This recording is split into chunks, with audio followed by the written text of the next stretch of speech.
दोस्तों आपने पहले सुना होगा कि ये जो वेस्टर्न कंट्रीज हैं, अमेरिकन्स हैं, ये लोग दूसरों का नाजायज फायदा उठाते हैं। ये लोग आपको ब्लैकमेल करेंगे, किसी न किसी बात को लेकर आपको परेशान करेंगे और फाइनली आपसे वो काम करवाने के लिए आपको मजबूर कर देंगे जिसमें उनका हित हो। जी हाँ, इसी तरह की कुछ चीजें अमेरिकन्स कर रहे हैं भारत के साथ। पहले तो इन लोगों ने ढेर सारा दबाव डाला भारत के ऊपर कि भारत अमेरिकन हथियार खरीद ले, जिसमें F-18 सुपर हॉर्नेट है, F-15EX है या फिर F-21 है, या इसी के साथ साथ पैट्रियट थार डिफेंस सिस्टम्स। जब कहीं भी बात नहीं बनी और भारत ने सिरे से इन हथियारों को नकार दिया, उसके बाद अमेरिका ने एक बहाना पकड़ लिया S-400 का लेकर।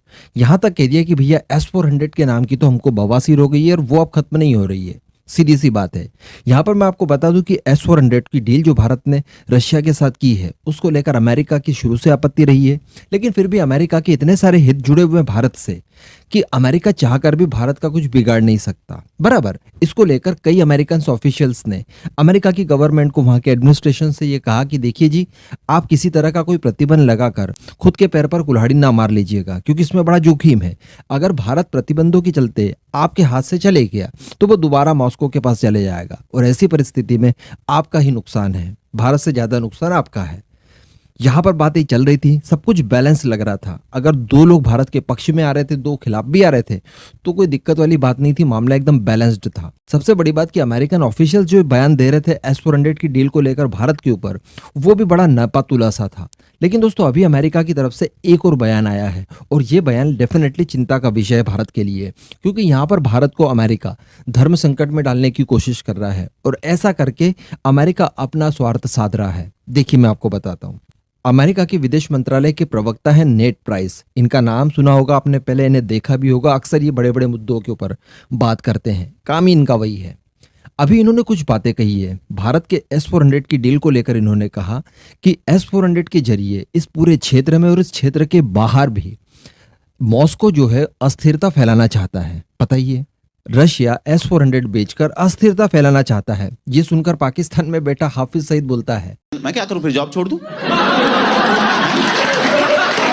यानी किस तरह की बातें ये लोग कर रहे हैं। मैं आपको बता दूं कि रिसेंटली यानी कुछ ही दिन पहले अमेरिका की तरफ से यूक्रेन मुद्दे को लेकर भारत से मदद मांगी गई थी। अमेरिका ये चाहता है कि यूक्रेन मुद्दे पर भारत रशिया को घेरे, जबकि भारत ये चाहता है कि जो कुछ भी हो, भारत इस मामले में न्यूट्रल बना रहेगा। जिस तरह से क्रीमिया पर हमने किया, जब यूएन में इसको लेकर वोटिंग वगैरह भी हुई थी, उस समय भी भारत वहां से वॉकआउट कर देता है और ना पक्ष में वोट डालता है, ना ही विपक्ष में वोट डालता है, जिससे यूक्रेन और रशिया दोनों को संदेश दिया कि भैया देखिए, हमें कोई लेना देना नहीं है, जिसकी हाथ में लाठी उसकी भैंस, आप समझ लीजिए। इसी तरह का कुछ रवैया भारत का इस बार भी रहने वाला है। यूक्रेन मुद्दे पर ना तो भारत अमेरिका यूक्रेन वाले गुट को एकदम सहयोग कर सकता है और ना ही सीधे सीधे रशिया को सहयोग कर सकता है। भारत यहां पर भी न्यूट्रल बना रहना चाहता है, लेकिन अमेरिका अब S-400 के बहाने प्रतिबंधों का डर दिखाकर अपनी उसी बवासीर का इलाज कराने के लिए ये चाहता है कि भारत के ऊपर प्रेशर बनाया जाए, S-400 को लेकर प्रतिबंधों की धौंस दी जाए, ताकि भारत दबाव में आकर यूक्रेन मुद्दे पर अमेरिका के गुट का समर्थन करे इंटरनेशनली और साथ ही साथ रशिया का विरोध करे, जो कि पॉसिबल नहीं है, बिल्कुल भी पॉसिबल नहीं है। लेकिन अब ये वाला बयान देकर स्पष्ट कर दिया अमेरिका ने कि यहाँ पर भारत को ब्लैकमेल किया जा रहा है और भारत को मजबूर करने की कोशिश की जा रही है कि आप यूक्रेन मुद्दे पर रूस की खिलाफत करें।